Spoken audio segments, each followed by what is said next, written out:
एक दिन नबी हजरत मोहम्मद सल्लल्लाहु अलैहि वसल्लम जब बचपन का था तब भूख की हालत में मक्का की गर्द आलूद गलियों से गुजर रहे थे। कुछ फासले पर अब्बू जहल का खजूरों का बाग था। अब्बू जहल एक यहूदी शख्स के साथ मिलकर खजूरों को एक बोरी में भर रहा था।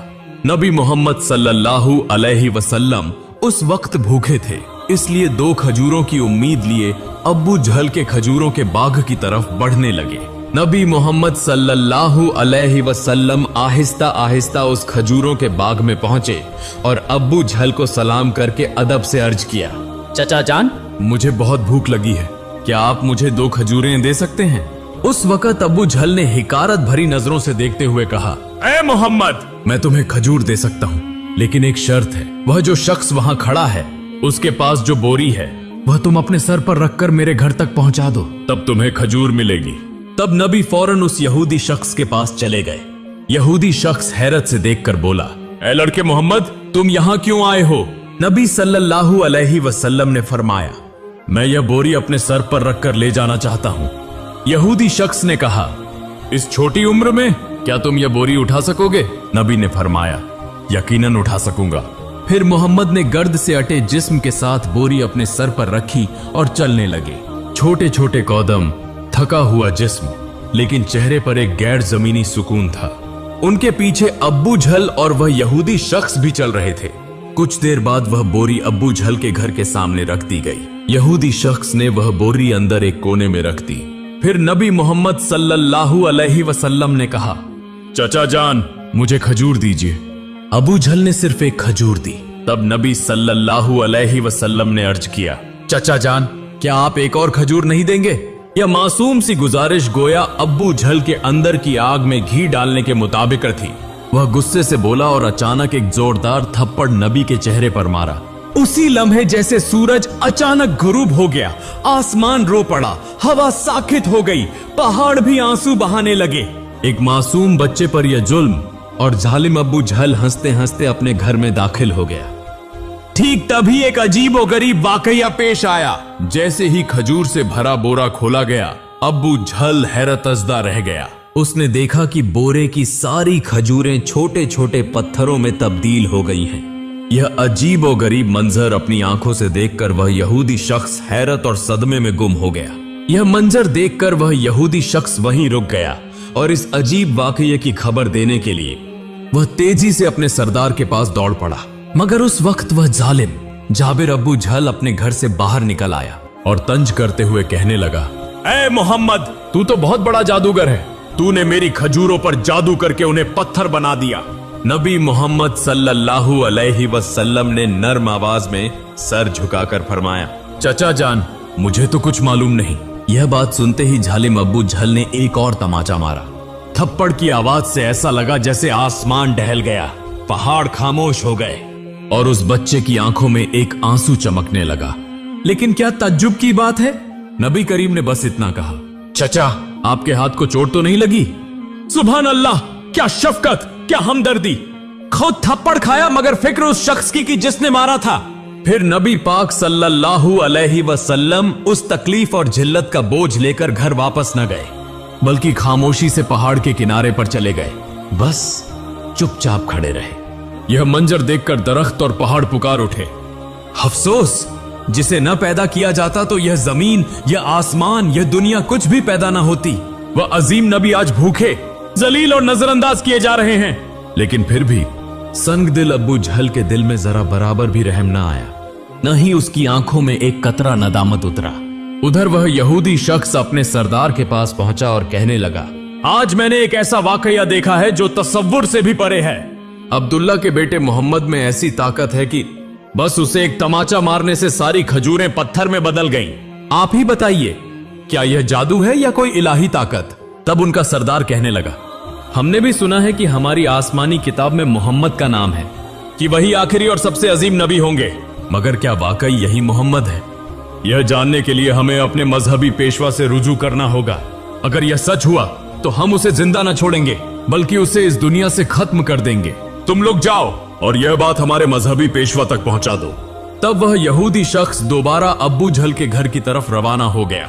जाते जाते जब वह खजूर के बाग के करीब पहुंचे तो देखा कि तमाम खजूर के दरख्तों पर कोई खजूर नहीं है, सबके सब पत्थर बन चुके हैं। यह देखकर वह यहूदी शख्स हैरान और शशदर रह गया। वह एक लम्हा भी वहां न रुका और तेजी से अबू झल के घर की तरफ रवाना हो गया। अबू झल के घर पहुंचकर वह कहने लगा, भाई, आपके खजूर के बाग की तमाम खजूरें तो पत्थर में बदल गई हैं। अगर आप अब इसे वापस न ला सके तो बहुत बड़ा माली नुकसान हो जाएगा। इसका वहीदा हल यही है कि मोहम्मद से माफी मांगो। मगर अबू झल माफी मांगने वाला शख्स नहीं था। वह जालिम और बहुत चालाक था। उसने चालाकी से कहा, ठीक है, चलो हम मोहम्मद के घर जाकर देखते हैं। यह कहते हुए वह नबी मोहम्मद सल्लल्लाहु अलैहि व आलिहि वसल्लम के घर की तरफ रवाना हुए। नबी मोहम्मद सल्लल्लाहु अलैहि वसल्लम उस वक्त अपने चचा अबू तालिब के साथ रहते थे। चचा अबू तालिब उस वक्त घर में अकेले थे। कुछ ही देर बाद अबू झल वहां आ पहुंचा और कहने लगा, ए अबू तालिब, मोहम्मद ने यह जादू कहां से सीखा है? वह तो बहुत बड़ा जादूगर निकला। उसने मेरी तमाम खजूरें पत्थर बना दी हैं। कहां गया है? क्या तुम्हें कुछ पता है? कहीं किसी पहाड़ के किनारे जंगल के शेर या रीछ ने तो नहीं खा लिया? यह सुनते ही चचा अबू तालिब ने देर न की और नबी को तलाश करने निकल पड़े। उधर नबी मोहम्मद सल्लल्लाहु अलैहि वसल्लम पहाड़ के किनारे बैठे रो रहे थे और कह रहे थे, अगर आज मेरे वालिदैन जिंदा होते तो कोई मेरे साथ ऐसा सुलूक न करता। मैं आज बहुत तन्हा हूँ। नबी का रोना देखकर जंगल के शेर, रीछ, हिरन वहां आ गए। वह भी इस दर्द में दर्द महसूस करके रो पड़े और कहने लगे, या रसूल अल्लाह रहमतुल लिल आलमीन, यह थप्पड़ जैसे हमें लगा है। या रसूल अल्लाह, आप अब न रोएं, यह आंसू हम बर्दाश्त नहीं कर पा रहे। कुछ ही लम्हों में चचा अब्बू तालिब वहां आ पहुंचे। यह मंजर देखकर वह कुछ कह न सके, बस हैरतजदा रह गए। फिर चचा अब्बू तालिब ने तसल्ली देते हुए फरमाया, किसने तुम्हें इतनी तकलीफ दी? जब तक मैं जिंदा हूं कोई तुम्हें तकलीफ नहीं दे सकता। उसके बाद चचा अब्बू तालिब नबी मोहम्मद सल्लल्लाहु अलैहि वसल्लम को लेकर घर वापस चले गए। उसी रात चचा अब्बू तालिब अब्बू झल के घर जा पहुंचे और कहने लगे, तुम इसे जादूगर कह रहे हो, जबकि इसने तो कुछ मांगा भी नहीं। इसने तो तुम्हारी खजूरें भी नहीं ली। उसने तुम्हारे खिलाफ कुछ नहीं कहा। उसकी आंखों से जो आंसू गिरे हैं वह एक दिन पहाड़ों को भी पिघला देंगे। यह कहकर वह वहां से चले गए। यह सुनकर अब्बू झल कोई जवाब न दे सका, क्योंकि इसमें कुछ ऐसा जरूर था जो अब्बू झल महसूस कर रहा था, मगर वह इसे तस्लीम नहीं करना चाहता था। दरअसल अब्बू झल एक झूठा और जालिम इंसान था। उसी रात मक्का के आसमान पर एक रोशन रोशनी देखी गई। सबने समझा शायद कोई सितारा टूटा है, मगर दरहकीकत फरिश्ते एक एक करके नाजिल हो रहे थे।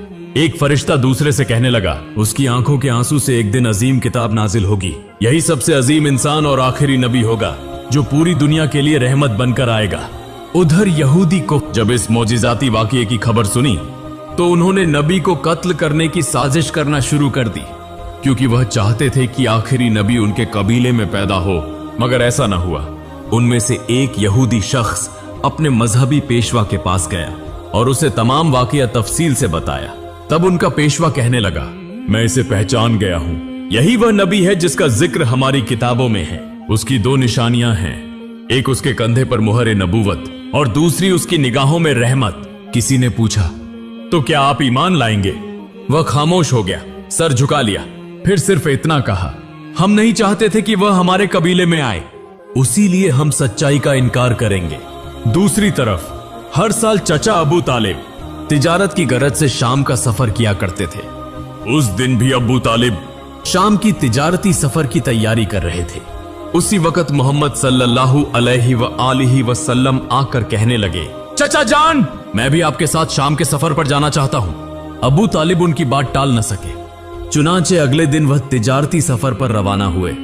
कुछ मंजिलें तय करने के बाद तिजारती काफिला बुसरा नामी एक मकाम पर पहुंचा और वहां आराम करने लगा। उस मकाम से कुछ फासिले पर ईसाइयों का एक गिरजा था, जिसमें एक बहुत बड़ा आलिम दीन रहता था, जो उस जमाने का अजीम तरीन पादरी माना जाता था। जब काफिला वहां से गुजरने लगा तो उस ईसाई पेशवा ने गौर से देखा कि काफिले के साथ एक ऐसा नौजवान है जो बिल्कुल अलग नजर आता है। उसके बिल्कुल ऊपर एक बादल का टुकड़ा मौजूद था, जो उसके सर पर साया फगन करते हुए साथ साथ चल रहा था। यह देखकर वह ईसाई पेशवा हैरान रह गया। उसने फौरन अपनी मजहबी किताबें खोलकर देखी और समझ गया कि यकीनन इस काफिले में आखिरी जमाने का नबी मौजूद है। तब उसने जल्दी से अपने किसी आदमी को बुलाया और कहा, जाओ उस काफिले के तमाम लोगों को बुला लाओ, हम उन्हें दावत देंगे। यह सुनकर वह आदमी गया और काफिले के लोगों से कहने लगा, प्यारे भाइयों, हमारे मजहबी पेशवा ने आप सबको दावत पर बुलाया है, बराहे करम यह दावत कबूल करें। फिर काफिले के तमाम अफराद वहां गिरजा में आ गए। ईसाई पेशवा ने सबको खूब खाना खिलाया। कुछ देर बाद उसने अब्बू तालिब से कहा, ऐ काफिले के सरदार, यकीनन इसके वालिदैन का इंतकाल हो चुका है।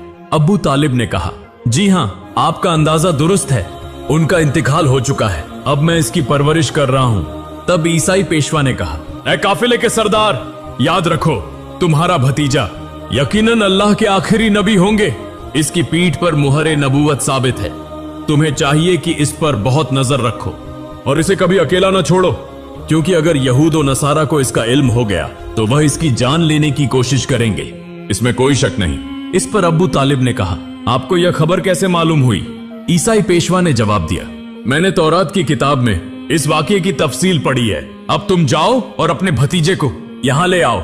अब्बू तालिब उसे लाने के लिए रवाना हो गए। कुछ देर बाद ईसाई पेशवा ने देखा कि एक और काफिला रवाना हो रहा है। वह फौरन वहां गया और उनसे पूछा, तुम लोग कौन हो, कहां जा रहे हो और क्यों जा रहे हो?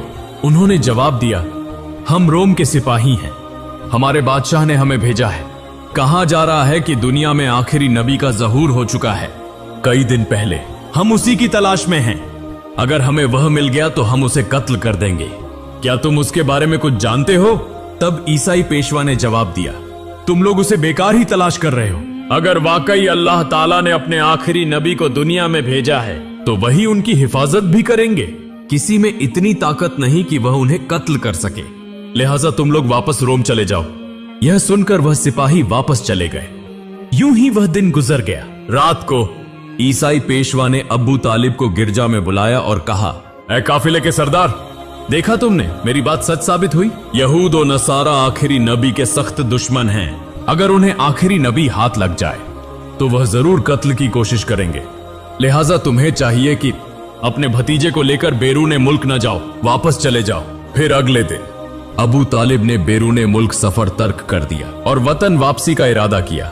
कुछ दूर जाने के बाद रास्ते में उन्हें एक घोड़ा नजर आया, लेकिन वहां कोई इंसान मौजूद न था। यह देखकर वह रुक गए। फिर उन्होंने देखा कि एक आदमी तकरीबन मुर्दा हालत में पड़ा है। दरअसल वह एक यहूदी था जो कभी आखिरी नबी को कत्ल करने आया था, लेकिन आज वही नबी अपने हाथ से उसे पानी पिलाकर जिंदा कर रहा था। फिर उसे साथ लेकर काफिला दोबारा सफर पर रवाना हो गया।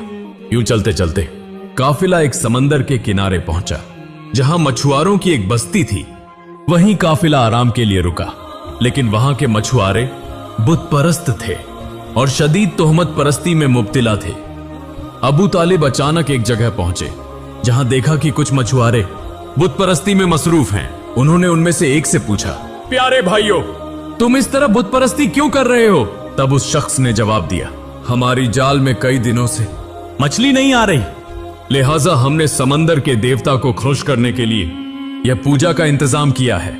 उधर नबी करीम सल्लल्लाहु अलैहि वसल्लम ने देखा कि एक बड़ी मूर्ति के साथ एक मां और उसके बच्चे को जंजीरों से बांध दिया गया है। उन्हें कुर्बानी के तौर पर चढ़ाया जाने वाला था, क्योंकि मछुआरे का अकीदा था कि ऐसा करने से उनका देवता खुश हो जाएगा और दोबारा जाल में मछलियां आएंगी। तब नबी करीम सल्लल्लाहु अलैहि वसल्लम वहां तशरीफ ले गए और उन मां बेटे को जंजीरों से आजाद कर दिया।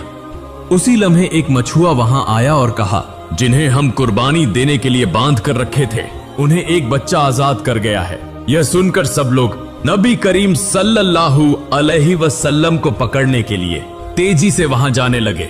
तब चचा अबू तालिब उन्हें रोकने के लिए आगे बढ़े और उसी वक्त सबने देखा कि समंदर के करीब वह बड़ी मूर्ति खुद ब खुद गिरकर टूट गई है।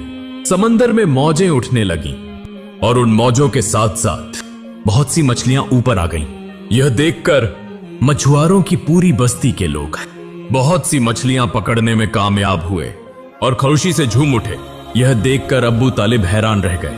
दरअसल नबी करीम सल्लल्लाहु अलैहि वसल्लम उस वक्त समंदर के किनारे खड़े होकर अल्लाह ताला से दुआ मांग रहे थे। नबी करीम सल्लल्लाहु अलैहि वसल्लम की दुआ की बरकत से अल्लाह ताला ने उन्हें मछली अता फरमाई। फिर उनका काफिला मक्का की तरफ रवाना हो गया। मक्का पहुंचने के बाद नबी करीम सल्लल्लाहु अलैहि वसल्लम अपने चचा अबू तालिब की बकरियां चराया करते थे। एक दिन बकरियां चराते हुए वापसी पर नबी करीम सल्लल्लाहु अलैहि वसल्लम ने देखा कि एक जगह गुलामों और लौंडियों की खरीदो फरोख्त हो रही है। मर्दों को गरम लोहे की सलाखों से जुल्म और सितम का निशाना बनाया जा रहा है और औरतों को ऊंची कीमत पर बेचा जा रहा है। यह मंजर देखकर नबी करीम सल्लल्लाहु अलैहि वसल्लम को बहुत दुख हुआ। उधर नबी करीम सल्लल्लाहु अलैहि वसल्लम के एक चचा अबू लहब गुलामों की खरीदो फरोख्त का काम करता था। वह एक लौंडी को इंतहाई महंगे दामों बेच रहा था। तब उसी लौंडी का शौहर आकर कहने लगा, हुजूर आप यह काम न करें, हमें माफ कर दें। वह बहुत आजिज़ियन फरियाद करने लगा, लेकिन अबू लहब उसकी एक न सुनता। उसी वक्त हमारे रहमत वाले नबी सल्लल्लाहु अलैहि वसल्लम वहां पहुंच गए और चचा अबू लहब से फरमाया, आप इस औरत को फरोख्त न करें। तो अबू लहब कहने लगा, मैंने इसे बहुत महंगे दामों खरीदा है, अगर तुम इसकी कीमत अदा कर दो तो मैं छोड़ दूंगा। तब नबी करीम सल्लल्लाहु अलैहि वसल्लम ने उसकी कीमत अदा कर दी और उस दिन वह औरत नबी करीम सल्लल्लाहु अलैहि वसल्लम की वजह से आजाद हो गई। इसके बाद मक्का में तवील अरसे से बारिश नहीं हो रही थी। मक्का के बड़े बड़े सरदार इकट्ठे होकर कहने लगे, मक्का में बहुत दिनों से बारिश नहीं हो रही, हमारे बच्चे मर रहे हैं, जानवर और परिंदे मर रहे हैं, लिहाजा हम सब कसम खा रहे हैं कि हम सब मिलकर काबा के पास जाएंगे और वहां जाकर बारिश की दुआ करेंगे। जब तक बारिश ना आ जाए हम वहां से वापस नहीं आएंगे। यह बात कहने के बाद सब लोग एक एक करके काबे की तरफ जाने लगे। चचा अबू तालिब भी जाने वाले थे। तब मोहम्मद सल्लल्लाहु अलैहि वसल्लम ने चचा अबू तालिब से पूछा, चचा जान आप कहां जा रहे हैं? चचा अबू तालिब ने कहा, ऐ मोहम्मद हमारा मक्का सूख गया है, बहुत दिनों से बारिश नहीं हुई, सब लोग एक के बाद एक मर रहे हैं, उसी लिए हम बारिश के लिए काबे के करीब जा रहे हैं। तब मोहम्मद सल्लल्लाहु अलैहि वसल्लम ने कहा, चचा जान आप मुझे भी साथ ले चलें। चचा अबू तालिब ने कहा, ऐ मोहम्मद तुम अभी छोटे हो, वहां मक्का के बड़े बड़े सरदार होंगे, अगर मैं तुम्हें साथ ले जाऊं तो सब लोग मेरी बेइज्जती करेंगे। तब मोहम्मद सल्लल्लाहु अलैहि वसल्लम ने कहा, चचा जान आप मुझे साथ ले चलें, अगर वह मुझे वहां नहीं रहने देंगे तो मैं खुद वापस आ जाऊंगा। मोहम्मद सल्लल्लाहु अलैहि वसल्लम की यह बात सुनकर चचा अब्बू तालिब कुछ कह न सके। दरअसल वह उन्हें बहुत चाहते थे, उसीलिए उन्होंने मोहम्मद सल्लल्लाहु अलैहि वसल्लम को लेकर काबे की तरफ रवाना हुए। कुछ देर बाद वह काबे के पास पहुंचे। देखा कि मक्का के बड़े बड़े सरदार वहां जमा हैं। आसपास मर्दों ख्वातीन सब मौजूद थे, क्योंकि उन्होंने कसम खाई थी कि बारिश न होने तक काबे को नहीं छोड़ेंगे। मक्का के बड़े सरदार बोलने लगे, ए अबू तालिब क्या तुम्हें मालूम नहीं, हमने यहां कसम खाई है, तुम ये छोटे को क्यों साथ ले आए? यहां इसकी कोई जरूरत नहीं। अबू तालिब ने कहा, ए मोहम्मद तुम पीछे चले जाओ। यह सुनकर मोहम्मद सल्लल्लाहु अलैहि वसल्लम पीछे हट गए। फिर मक्का के बड़े सरदार सब मिलकर बोले, ए खालिक काबा हमें पानी का बंदोबस्त करो, हम मजीद बर्दाश्त नहीं कर सकते। उसी तरह रात गुजरी, लेकिन बारिश न हुई। सुबह गुजरकर दोपहर हो गई, बारिश न हुई और काबा का घर भी गर्म होना शुरू हो गया। इस दौरान 3 लोग गर्मी बर्दाश्त न कर सके और गर्मी की शिद्दत से बेहोश हो गए। कुछ लोगों ने उन्हें ले जाकर इलाज करवाया। उसी दौरान मोहम्मद सल्लल्लाहु अलैहि वसल्लम चचा अबू तालिब के पीछे लग गए। जब चचा अबू तालिब पीछे मुड़े तो देखा मोहम्मद सल्लल्लाहु अलैहि वसल्लम वहां खड़े हैं। वह बहुत गुस्से में आ गए और बोले, ए मोहम्मद तुम यहां क्या कर रहे हो? तब मोहम्मद सल्लल्लाहु अलैहि वसल्लम ने कहा, चचा जान मुझे आने दो, मैं जानता हूं कि अल्लाह ताला पानी बरसाएगा। तब चचा अबू तालिब बोले, यहां मक्का के बड़े बड़े सरदार मौजूद हैं, वह सब पानी मांग रहे हैं, लेकिन कुछ नहीं हो रहा। और तुम अभी इस उम्र में क्या करोगे? अगर तुम चाहो तो पानी होगा, यह मुमकिन नहीं, इसलिए तुम पीछे चले जाओ। यह बात सुनकर मोहम्मद सल्लल्लाहु अलैहि वसल्लम फिर पीछे हट गए। इसके बाद वह सब दोबारा मिलकर बोले, ऐ खालिक काबा हमें पानी का बंदोबस्त करो, लेकिन बारिश न हुई। तब सब थक कर एक जगह आराम कर रहे थे। चचा अबू तालिब पीछे मुड़कर देखने लगे तो फिर भी मोहम्मद सल्लल्लाहु अलैहि वसल्लम वहां मौजूद थे। वह बहुत गुस्से में बोले, ए मोहम्मद, तुम दोबारा यहां क्यों आए? मोहम्मद सल्लल्लाहु अलैहि वसल्लम ने कहा, चचा जान, मैं आपका पसीना पोंछने आया हूं। यह सुनकर चचा अब्बू तालिब को मोहम्मद सल्लल्लाहु अलैहि वसल्लम पर बहुत रहम आया और उन्होंने उन्हें गले लगा लिया। तब मोहम्मद सल्लल्लाहु अलैहि वसल्लम ने कहा, चचा जान, मुझे एक बार काबे के पास जाने दो। अगर मैं गया तो अल्लाह ताला पानी बरसाएगा। वहां मौजूद मक्का के सरदारों में से एक ने यह बात सुन ली। मोहम्मद सल्लल्लाहु अलैहि वसल्लम जोर से बोले, ए मक्का वालों, देखो पानी आ रहा है। सब लोग हैरत से बोले, कहां पानी आया? हम सब गर्मी में मर रहे हैं और तुम कह रहे हो पानी आया? उनमें से एक ने कहा, ए मोहम्मद, तुम आगे बढ़ो। लेकिन दूसरे सरदारों ने कहा, अगर हम जैसे बड़े सरदार हैं और यह आगे चला गया तो हमारा वकार चला जाएगा। काफी बहस के बाद मोहम्मद सल्लल्लाहु अलैहि वसल्लम को काबे के सामने जाने की इजाजत दी गई। मोहम्मद सल्लल्लाहु अलैहि वसल्लम जब काबे के पास पहुंचे तो आसमान की तरफ देखकर अल्लाह से दुआ की। इतनी देर में मक्का में जोरदार बारिश होने लगी। देखते ही देखते मक्का के गिर्दो नवाह बारिश से भर गए। यह देखकर मक्का के लोग बहुत खुश हुए और बारिश में भीगते हुए अपने अपने घरों को लौट गए। मुहतरम नाज़रीन, एक बार गौर कीजिए, यह किस्सा सिर्फ तारीख नहीं, यह मोहब्बत, दर्द और तकवा की जिंदा मिसाल है। हमारे रहमत के नबी सल्लल्लाहु अलैहि वसल्लम ने कितनी तकलीफें बर्दाश्त की, फिर भी उन्होंने किसी को लानत नहीं दी, बस दुआ की, ऐ मेरे रब, मेरी उम्मत को माफ फरमा दे, पर नहीं जानते कि मैं कौन हूं। यही वह नबी हैं जिनकी मोहब्बत के बगैर जन्नत के दरवाजे किसी के लिए नहीं खुलेंगे। और आज हम इस दौर के मुसलमान कितना रोए हैं उनके लिए, कितना मोहब्बत करते हैं उनसे, कितना उनकी सुन्नत पर अमल करते हैं। एक बार सोचें, जिस नबी के दर्द पर पहाड़ रोए, दरख्त रोए, जानवर रोए, और हमारी आंखों से आंसू नहीं निकलते, हमारा दिल क्यों नहीं हिलता? मुहतरम नाज़रीन, आइए हम सब दुआ करें, अल्लाह ताला हम सबको इस रहमत वाले नबी की वसीले से माफ फरमाए। अल्लाह हमारी दुआ कबूल फरमाए, आमीन।